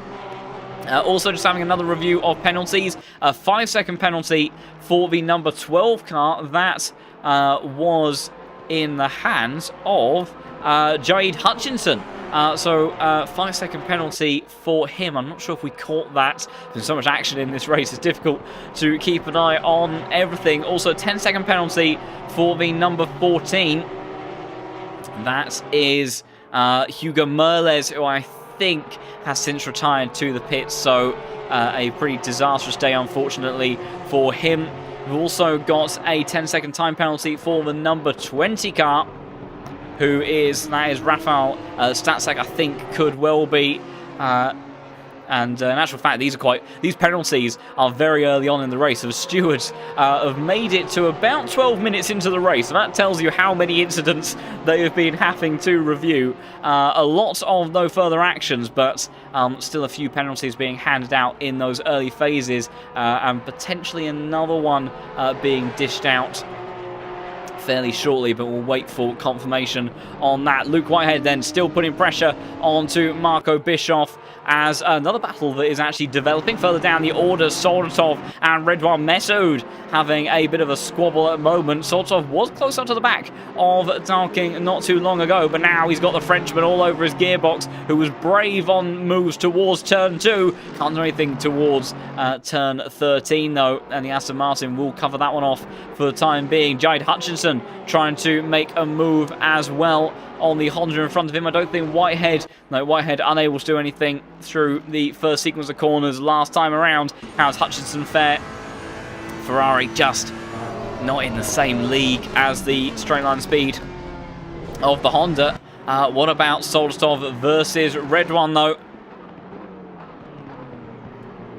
The Aston Martin strong enough to defend from the Porsche, and the pit window closes, but everybody has done their pit stops, although Statsak has just done a pit. I think that could be a drive-through penalty. Unfortunately, I don't have those on my screen with this overlay. It's not information that is broadcast by the game, so we do have to do a bit of interpretation from time to time. But I think, unfortunately, number 20 car, that may have been a drive-through penalty because he served his pit stop a while ago. Meanwhile, as a yellow flag actually for Hugo Merles, who has just emerged out of the pits, as Redwan Messoud, side by side on the run up towards the S. It's can't quite slot that Porsche down the inside that time around though. Also at the front of the field, gaps have opened up again to a few tenths of a second, so the battle for the race lead actually now up to a second. So Marco Bischoff doing a great job of holding off Whitehead, who undoubtedly is going to be very determined. Some extra penalties coming through. Number 28 car has got a 10-second time penalty. That is Gabriel Felipe, who I think has some contact. I forget who with, but I do remember the McLaren unfortunately having a slight misjudgment and sending someone around I think that was a clubhouse through turn 7 there. And Red One Mess, who does he think about dive towards? Oh, I thought maybe the Porsche was going to sneak one up the inside there, as he is absolutely pushing along the Aston Martin. As again, get a nice review of the back of that car. You can see even with the slipstream this close, the Porsche just cannot respond to the pace of the Aston Martin down this start-finish straight. How brave is he under brakes? The answer is not quite enough. We saw Red One have a go on previous laps, but he just can't quite get close enough to really send one underneath the number 10 car in front of him. So here Red One really playing with the gears as they use those lower gears, trying to decelerate the car that bit faster, get the extra rotation in there as well, and then you'll hear them occasionally do a bit of an early upshift to trying to get some better traction, not dip into the TC as much, and also save those tyres somewhat as well. It's an area of the circuit where this car is very fast. Tell you what though, Hutchinson almost pushing along the Honda of Kolosov, and it's been a long time coming, and I think Hutchinson has finally managed to get the job done on the Honda. I don't think Kolosov can respond, can he? It's going to be close. Kolosov closing towards Crocodiles, but he can't do anything about that. We will have a look back on the replay. I think we're safe to see through the S's. Huge momentum carried by the Ferrari on the run up towards the hairpin then, and then in the end dives down towards the inside, gets a move done under brakes, and Kolosov in the Honda just unable to respond in all of that.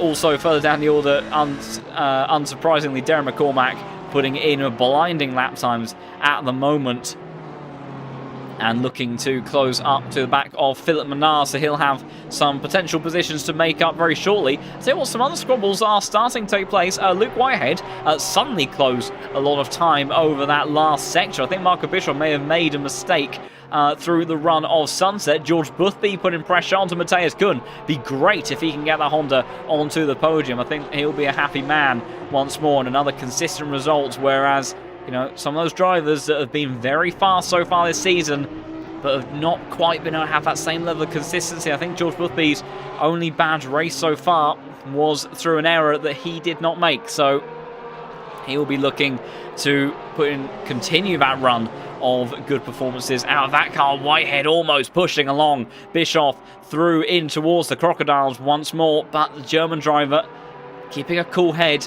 Oh, it was Whitehead. You saw the kick of oversteer on the entry towards Cheetah Curve. Oh, Matthias Kuhn gets even more wrong, and George Boothby slots his way through on the run up towards the hairpin. Let's try and have a look at all of that. We'll go on board with George Boothby because we might actually catch a bit of a glimpse of everybody there. But Boothby pouncing immediately on those mistakes. We saw Whitehead up in front. In actual fact, let's go on board with Matthias Kuhn, because when we can see Whitehead's error, you can see catches the grass on the entry, and then it's Matthias Kuhn catches that curb on the inside line, and we'll see that bright yellow Honda flash through your screen as George Boothby makes his way up a position, goes a bit wide on the exit, but then is heavily comforted by the straight line speed of the Honda, and now gets himself up into P3. Great opportunistic driver driving from the British drivers. Matthias Kuhn pushing the limits again and jumping over those curves on the exit Sunset curve.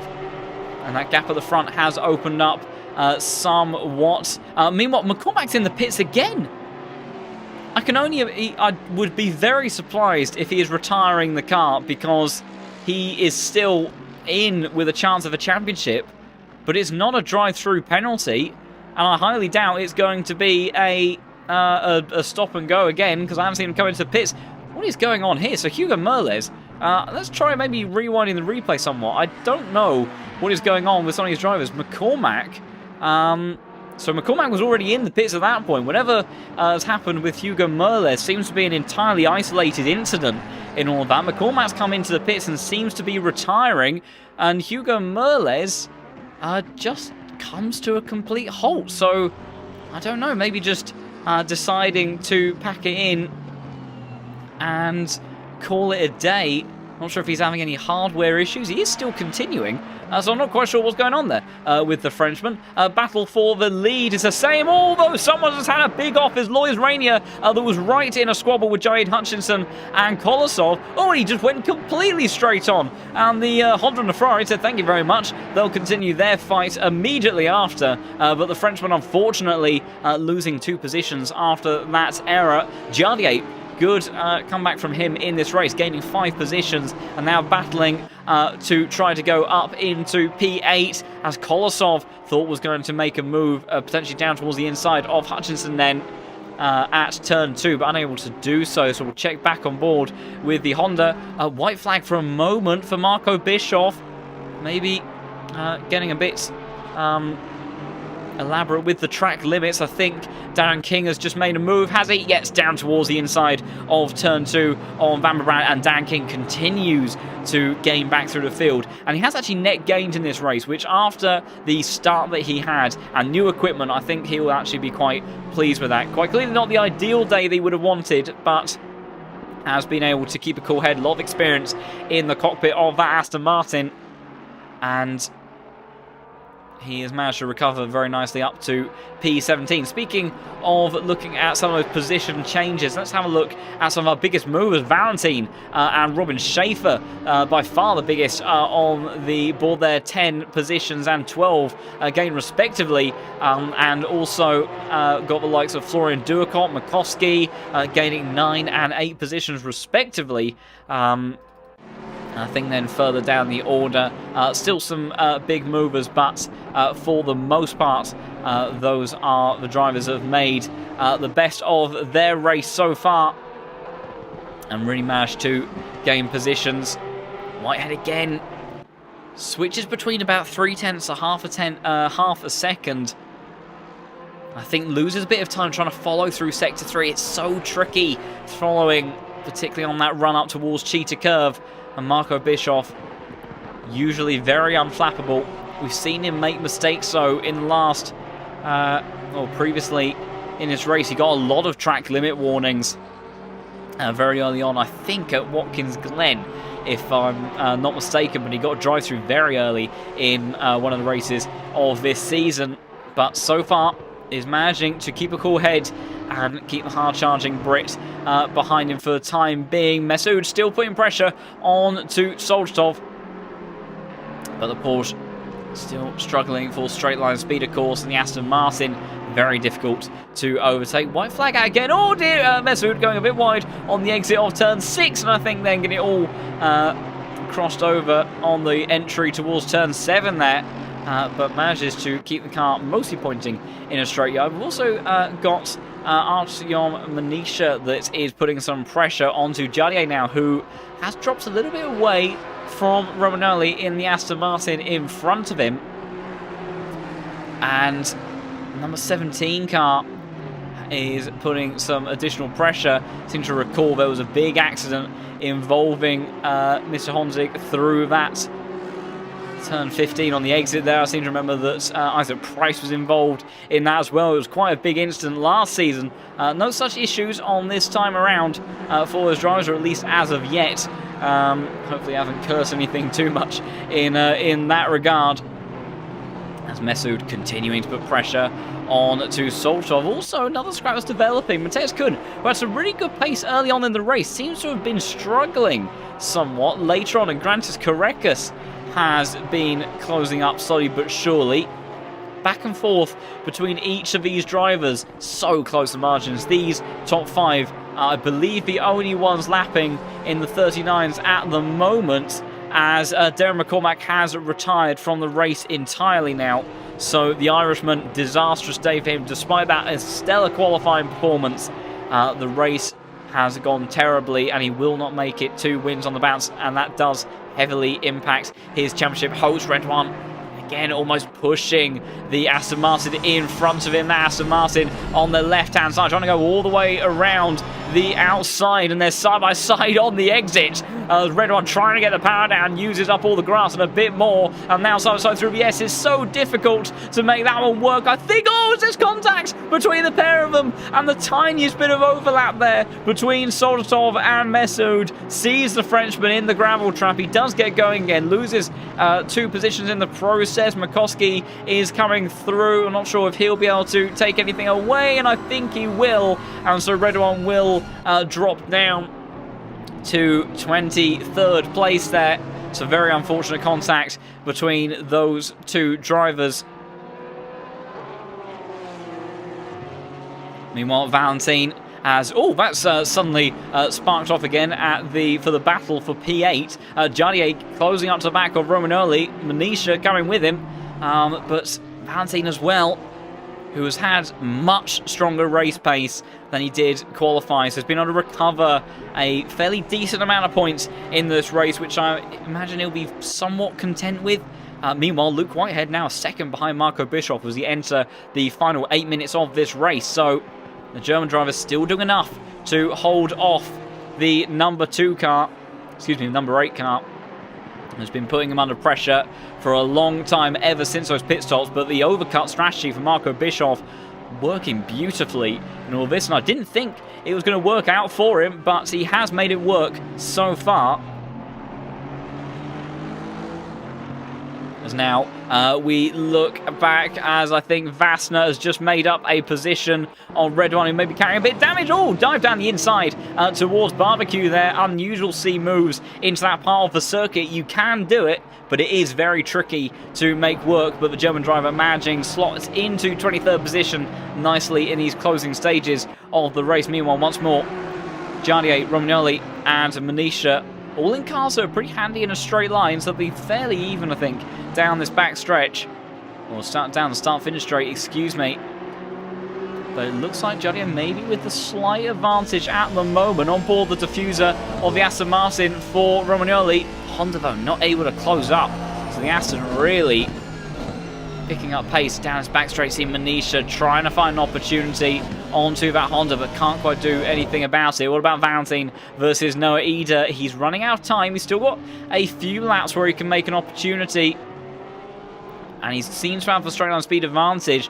I'll tell you what, though, Luke Whitehead dropping back now. First lap in a long time for him that is in the 1:40s, and that is 0.4 of a second slower than Marco Bischoff, and losing time continuously, actually. So this, in actual fact, is bringing George Boothby in the closest stage of this race. I mean, it is all a big if, but George Boothby maybe not out of the hunt for a second place in this race, because there's the gap between our race leader and Luke Whitehead, significantly bigger than it was previously. George Boothby can't relax for too long. Oh dear, and something has happened again with Red One as through turn 2. Then they go on contact between himself and Sasha Vassner. Into the wall the Frenchman goes. Vassner continues, 2 positions gained for the Honda of who was that just in front of those drivers. I think actually Samuel Fock has got a lapped car along with him, or is that he is a lapped car? I'm trying to work out who that Honda is actually that is battling with Samit. I can't quite see the number plate on that car. Number 20 car, that is just behind Samit, and that is Statsek, who is a lap down. So, but the Ferrari driver gaining a position in all of that. Manisha still continuing to put some pressure on to Jardier at the pointier end of the grid. Oh, and he almost sent out the inside towards turn 2, really trying to fill the mirrors of the Honda there, but Jardier, another driver that has a wealth of experience in this car. And again, look at this.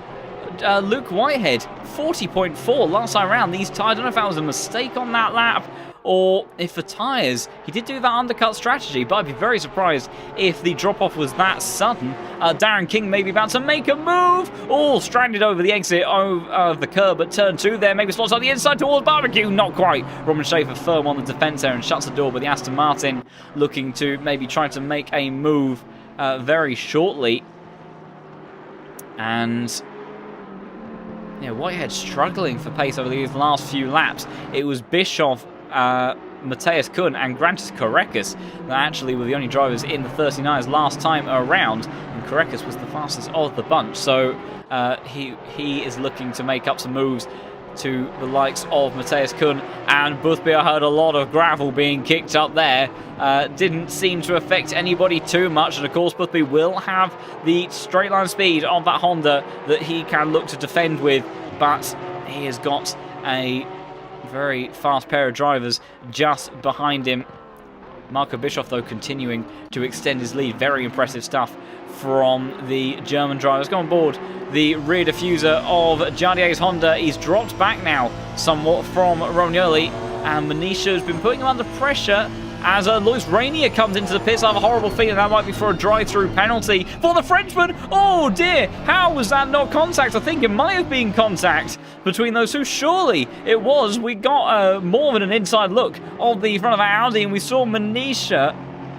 Oh dear, I'm not sure there was contact in all of that, you know, that the hitboxes on these cars and a bit of netcode involved in all that, because Jardier seemed pretty composed through all of that, but there was definitely a moment for the Audi behind, so I think that something definitely happened, but so close to contact, but thankfully no major consequences all around.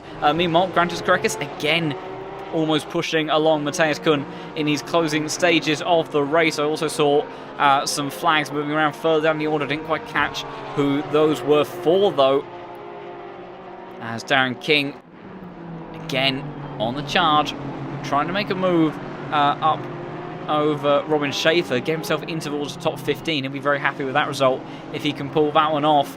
Only a couple of laps left in this race, and there will only be 2 laps left remaining. Marco Bischoff crossing timing beam now, so 2 laps left to go in what has been a very action-packed race here for round 5 in the Pro Series.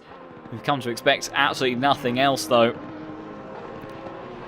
Grantis Korekis looking up the inside of Mateus Kun, but he can't quite get alongside enough.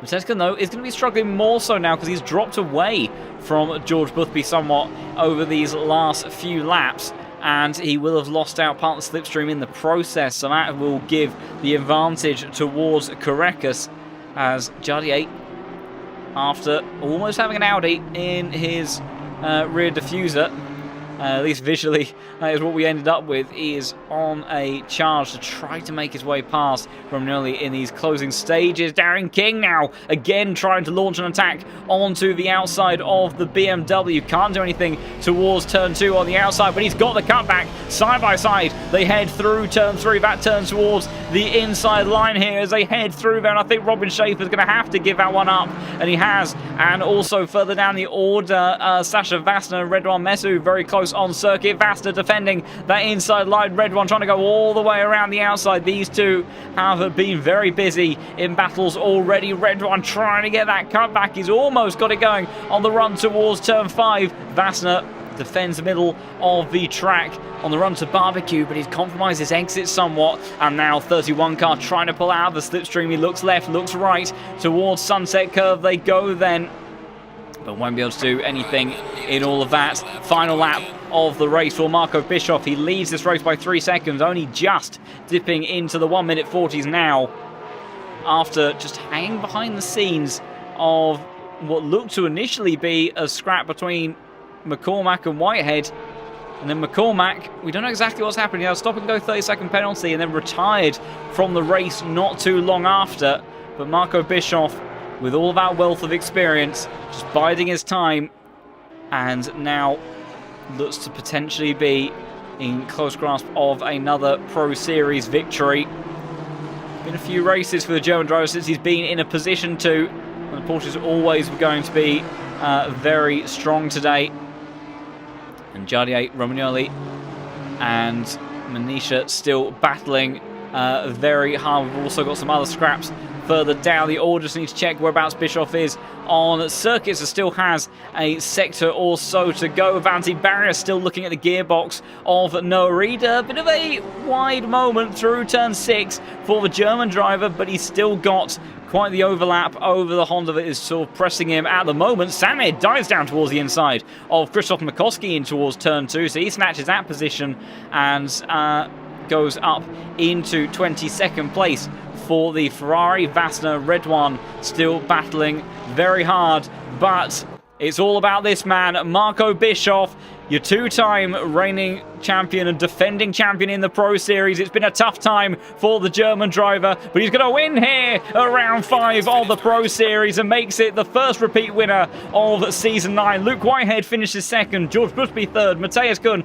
Korekas take 4th and 5th and push each other all the way. Jardier has tried desperately to make his way past the Aston Martin of Romagnoli, who has defended beautifully, flashing of the lights there. Happy Italian in that car, flashing as well from the number 3, and Manisha settles for P10 in the end. In all of that as well, I think Norida will hold on to P11 from Valentine and Hutchinson as well. We've got some other scraps that are kicking off further down the order between Florian Duacop and Konstantin Soldatov. 4/10 separating those guys. Everyone pushing the limits on this final lap, but they can't quite seem to get close enough for a position. Same will be said for Lois Rainier, who's had a bit of an eventful race. What about Red One Messoud and Sasha Vassner? These two have been battling time and time again. Red One, did he think about moving towards the inside? Vassner has to defend it. Red One trying to go for the comeback. It's going to be a drag race, I think, between these two as they head towards a timing beam. Who is it going to be? Red One, I think he might just have the advantage. Got smoke screen as they cross the line, and by the smallest of margins, Messoud takes it over the line. So a little bit of consolation prize for the Frenchman there, as he snatches that away with a 0.0 delta between himself and Vassner. Walsingham across the line in 26th. Felipe and Schade then will close out the rest of that fantastic grid that we have had all race long, and the Pro Series doing absolute wonders as always to treating us to some fantastic racing action. No more penalties were handed out later on in the race, so I do believe that we'll have the official results just a moment, and the stewards, a remarkable job there to catch up all the way to the end of the race. They had a very busy opening series of 10 minutes to try to evaluate, but doing fantastic work as always, and great to have that team working so hard to bring us all of those details. We'll get the final results through in just a moment. We can have a run through the order, but Marco Bischoff doing it again. It's been a topsy-turvy season for that man, but my goodness, when he is under pressure, and he has led many a race, he does certainly manage to dig deep and find everything to try to hold that car at the front of the field, and did that wonderfully today. Came about a bit by opportunity with that mistake from McCormack, but the overcut strategy as well for Marco Bischoff paid off beautifully. Wasn't expecting it. The undercut I thought would have ended up working, and in the end, I'm not sure if Luke Whitehead, if he had a bit of a compromise outlap on those fresh tyres. We saw Bischoff and Whitehead squabbling very intensely. Could have been a mistake in the pit stop, for all we know, but one thing we have no doubt about is once Marco Bischoff got into the lead, he did not look back and opened up a over 3-second gap to Whitehead in the end, which when we consider that was almost a margin of victory that McCormack was looking to maintain in the latter half of the race.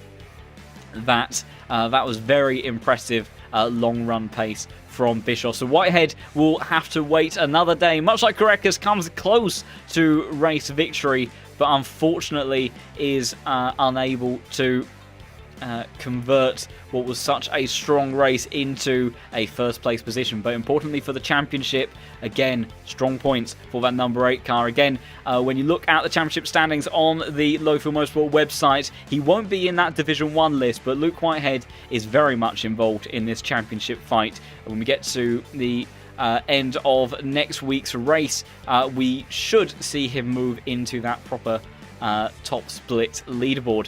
And next week, my goodness, we have a hell of a race circuit to venture to. I'm hoping that these results will come through, and just on cue, they have done just that. So Marco Bischoff takes second victory of the season here at Kyalami. Luke Whitehead and George Buthy round out the podium with Kun, Korekas, Lateo, Steuben Rauch, Romanelli, Jardier, Manisha, Noah Reed, Barrett, Kolosov, Hutchinson, and Darren King, who had a good comeback through the field to see our way down towards the top 15. Schaefer, Van Brabant, Soltov, Duakop, Manar go to the top 20 with Rainier, Samir Fock, Makoski, Mesoud, Vassner, Walsingham, Sharda, Felipe, Statsak, and Hugo Merles seeing our way to the end of the top 30, both with, I think, Felipe, Statsak, Merles being a lap or so down, and McCormack, Karpinen, and Niter retiring from the race entirely, and the big shocker there being for the man that was leading that race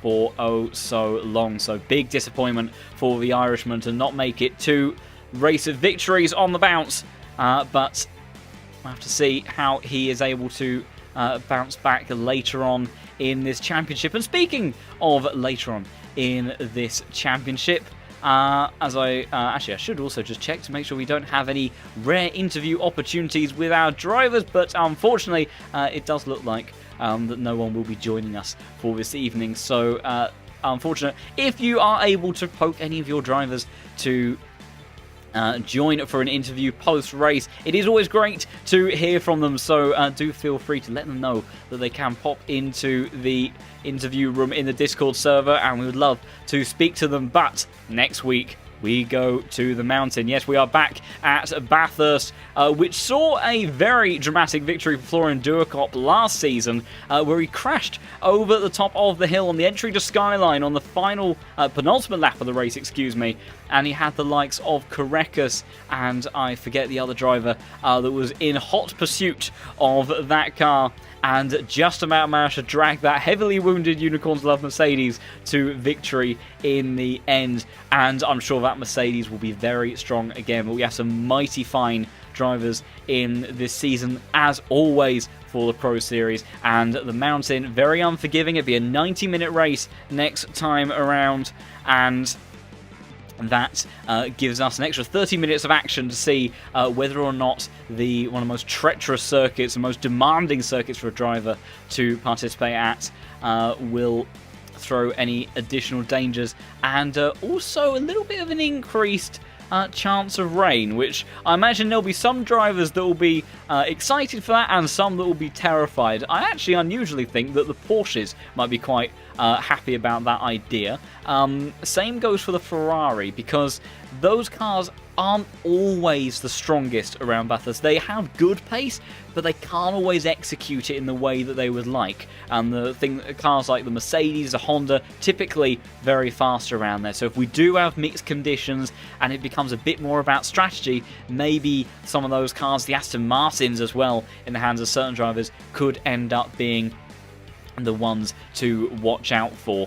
And of course it was Jardier that took victory in the last time that we had a race with mixed conditions, so maybe he'll be doing a bit of a rain dance himself to bring on that. But we'll have to see what that all brings when we head over to Australia for next week's round. But I think then that will be it for today. So thank you everybody so much for watching and all the amazing support. Of course, over the last few weeks, we are slowly but surely, well, I say slowly, or fairly rapidly in the grand scheme of things, making our way to 2,000 subscribers on the channel, which is just incredible. It's been amazing to have all of that love and support over these last few months, and so glad that everybody is enjoying all of the action. And if you're interested in getting involved in some of the action from a driving perspective yourself, then do head over to the lowfuelmotorsport.com website, get yourself a license, work your way through the ranks, and you could be joining some of these guys on circuit for some very incredible prizes in the Pro Series Championships, as well as some other prizes